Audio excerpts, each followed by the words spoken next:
حضور نبی کریم صلی اللہ علیہ وآلہ وسلم سے حضرت جبرائیل علیہ السلام فرمانے لگے، ماں باپ کی اولاد کے لیے اللہ تعالیٰ نے بہت بڑا تحفہ دیا ہے۔ جو ماں باپ یہ قرآن مجید کی سورت پڑھے گا ان کی اولاد ہمیشہ کے لیے ہر مصیبت، ہر پریشانی اور حادثے سے ہمیشہ محفوظ رہے گی۔ بسم اللہ الرحمن الرحیم۔ تمہارا دل ضرور انتظار کر کے تھک رہا ہے نا کہ کب اللہ تعالیٰ تمہارے نصیب میں کن کا قلم پھیرے گا، وہ کب تمہارے نصیب میں تمہاری مانگی چیز کو لکھے گا۔ تم ہر لمحہ اصلاح حاصل کو حاصل کرنے کی کوشش کر رہے ہو، اپنی ٹوٹی ہوئی امیدوں کے لیے معزز جزوں کی تلاش میں ہونا۔ ناظرین، آپ جانتے ہو کہ جب لگاتار بار بار پانی کی بوند اگر ایک جگہ پر گرتی رہے تو پتھر میں بھی سوراخ ہو جاتا ہے۔ وہ رب جو رات کے اندھیرے میں ایک پتھر کے نیچے چلتی ہوئی ایک چھوٹی سی چیونٹی کے بارے میں بھی باخبر ہے، تو تمہیں کیا لگتا ہے کہ جو تمہارا دل کسی کی خواہش رکھتا ہو، کیا اللہ اس سے ناواقف ہوگا؟ سنو، تم اس مشکل اور فکروں میں ڈوبے دل کو سمجھا دو کہ جس کے نہ ملنے کی تڑپ نے تمہاری مسکراہٹ چھین لی ہے، اس دل کو یہ آیت یاد کروا دو۔ قسم ہے چاشت کے وقت کی، قسم ہے رات کی جب وہ چھا جائے، نہ تو تمہارے رب نے تجھے چھوڑا ہے اور نہ وہ تجھ سے بیزار ہوا، یقیناً تیرا انجام آغاز سے بہتر ہوگا۔ ناظرین، ہر کوئی اپنے خوابوں کے پورا ہونے کا انتظار کر رہا ہے اور کسی کے واپس لوٹنے کی امید رکھتا ہے، تو جان لو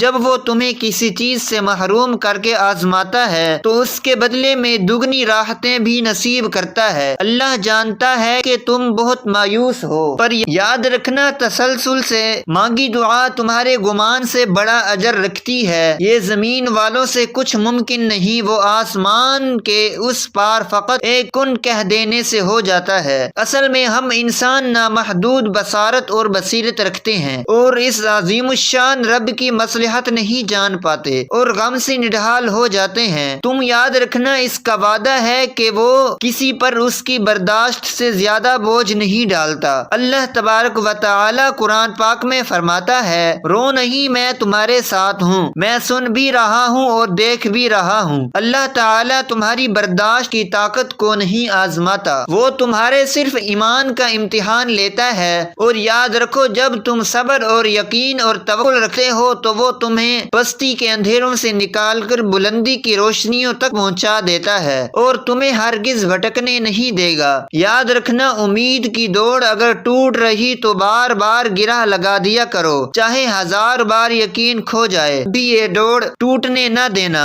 کیا خبر اللہ تعالیٰ کو ٹوٹ ٹوٹ کر باندھی گئی امیدوں کی یہ دوڑ کتنی پسند ہو، کیا خبر اسے تمہارا بار بار پکارنا کتنا پسند ہو۔ یاد رکھو، ہر انسان کو اس کے نصیب کا ملتا ہے، کسی کو آغاز میں ہی بہتر ملتا ہے تو کسی کو کوشش اور کسی کو دعا سے۔ تم جانتے ہو کہ اللہ تعالیٰ اپنا کن کب فرماتا ہے؟ جب تم وقتی آزمائشوں سے فرماتا نہیں ہارتے۔ تم جانتے ہو کہ زندگی میں معجزات آخر ہوتے کب ہیں؟ جان لو کہ رب معجزے انہی کے لیے کرتا ہے جو صبر کے ساتھ اس سے بار بار مانگتا ہے۔ اگر تم مایوس ہونے لگو یا تھکنے لگو تو تہجد کے سجدوں میں آنسو بہا کر مانگ لینا، وہ تمہیں خالی ہاتھ ہرگز نہیں لوٹائے گا۔ اگر تم چاہتے ہو کہ تمہاری من پسند چیز تمہیں حاصل ہو جائے تو جان لو کہ اللہ کا کن تب آتا ہے جب تم اپنی من پسند چیز پانے کے لیے اللہ کو اس کے من پسند انداز میں مناتے ہو۔ جانتے ہو اس کا من پسند انداز کیا ہے؟ من پسند انداز کیا ہوتا ہے کہ تمہارے آگے اس راستے پر اندھیرا ہی اندھیرا ہو اور تمہارا دل بڑے اطمینان کے ساتھ اس راستے پر بھی اللہ سے گہری امید رکھتا ہو۔ تم کیوں گھبراتے ہو مقدر کے فیصلوں پر؟ یا تم جانتے نہیں کہ تمہارا رب غفور الرحیم ہے؟ جب وہ رب اپنی مدد کرنے پر آتا ہے تو سمندر سے بھی راستہ بنا دیتا ہے۔ وہ سب سے زیادہ محبت کرنے والا، وہ تمہیں سب کچھ دینے کے لیے تیار ہے جس کا تم نے خواب دیکھا ہے۔ وہ وہاں سے وسیلہ پیدا کرے گا جہاں سے امید بھی نہیں۔ جب تمہیں لا حاصل کی بے چینی الجھا دے تو یاد رکھو کچھ سوالوں کے جواب عرش سے اترتے ہیں، نہ ہی دیر سے ملتا ہے اور نہ ہی جلد۔ وہ تمہاری سوچ سے کئی بڑھ کر نوازتا ہے، وہ تمہیں ان منزلوں تک بھی پہنچاتا ہے جن تک تم پہنچنا چاہتے ہو۔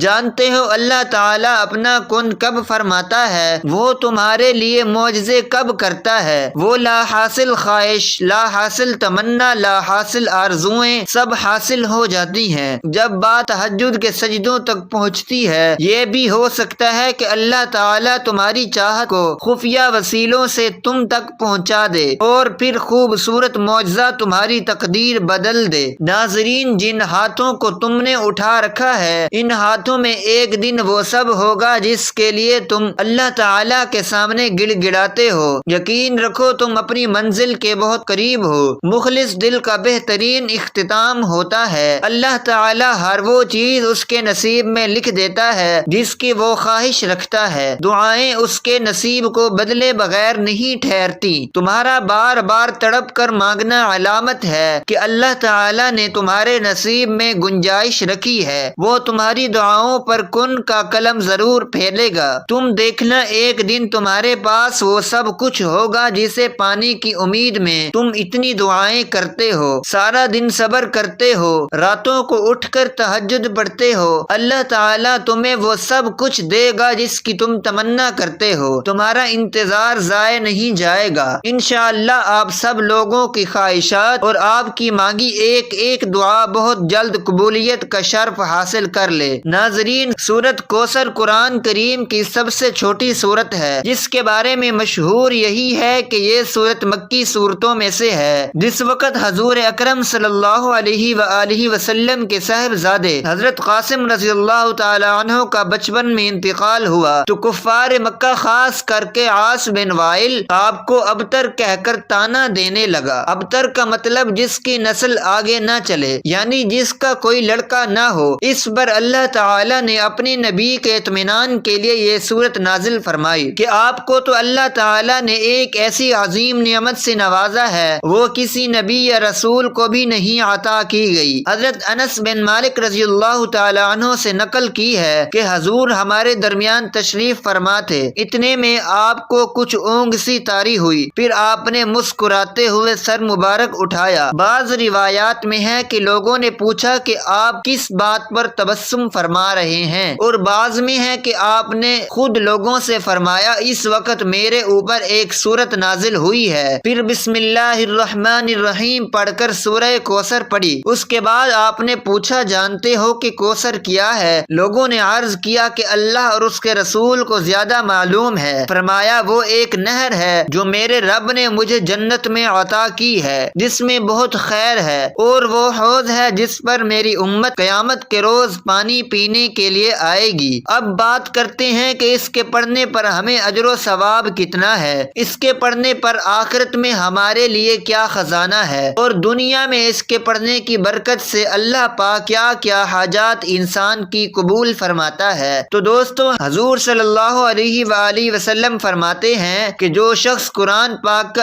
ایک حرف پڑھے اس کو 10 نیکیوں کے برابر نیکی ملتی ہے۔ خیال رہے کہ الف لام میم ایک حرف نہیں بلکہ الف لام میم 3 حروف ہیں، لہٰذا اتنا پڑھنے سے 30 نیکیاں ملیں گی۔ اس چھوٹی سی سورت کے 108 حروف ہیں، جس کو صرف ایک بار پڑھنے سے اللہ پاک 10,800 نیکیاں نامہ اعمال میں لکھ دیتے ہیں، اور اگر اس کو دن میں 33 بار پڑھا جائے تو کل حروف کی تعداد 3,564 بنتی ہے، اور پھر ان حروف پر نیکیاں 35,640 بن جاتی ہیں، وہ بھی صرف 10 منٹ کے ذکر سے۔ تو ناظرین سوچیں، قیامت کے دن صرف ایک نیکی سے جنت یا جہنم کا فیصلہ ہونا ہے۔ یہ کتنا بڑا ذخیرہ ہے جو ہم چلتے پھرتے، اٹھتے بیٹھتے اور ہم کام کر رہے ہوتے ہیں تو ہماری زبان تو خاموش ہوتی ہے، اگر اس کو سورہ کوثر پڑھنے میں لگا دیں تو کتنا بڑا نیکیوں کا ذخیرہ ہم جمع کر سکتے ہیں۔ ناظرین، اگر آپ روزانہ صبح 33 بار سورہ کوثر کو پڑھنے کا معمول بنائیں گے تو اس سے آپ کو دنیا میں جو فائدہ ملے گا اس میں سب سے بڑا فائدہ یہ ہوگا کہ جو بھی جائز دعا اللہ پاک سے مانگی جائے وہ پوری ہوگی اور قبولیت کا شرف حاصل ہوگا۔ آپ کی جو بھی صبح کے وقت حاجت ہوگی وہ اللہ پاک پوری فرما دیں گے۔ آپ کی کوئی بھی حاجت ہو، 33 بار سورہ کوثر کے پڑھنے کو اپنا معمول بنا دیں، 10 دن آپ مسلسل کرتے رہیں، انشاءاللہ اس کے پڑھنے سے سے آپ کی ہر طرح کی حاجت پوری ہو جائے گی۔ آپ چاہیں یہ وظیفہ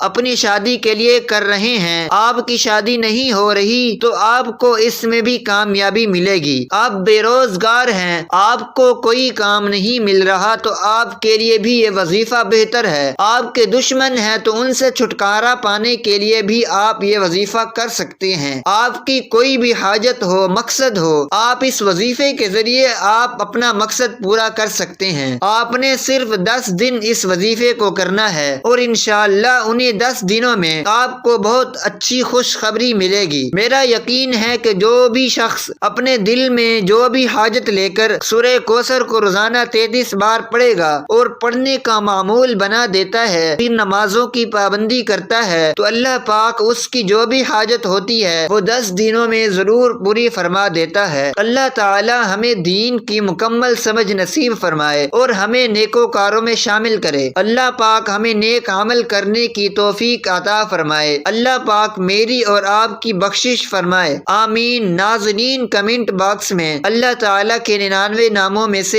ایک نام ضرور ٹائپ کریں۔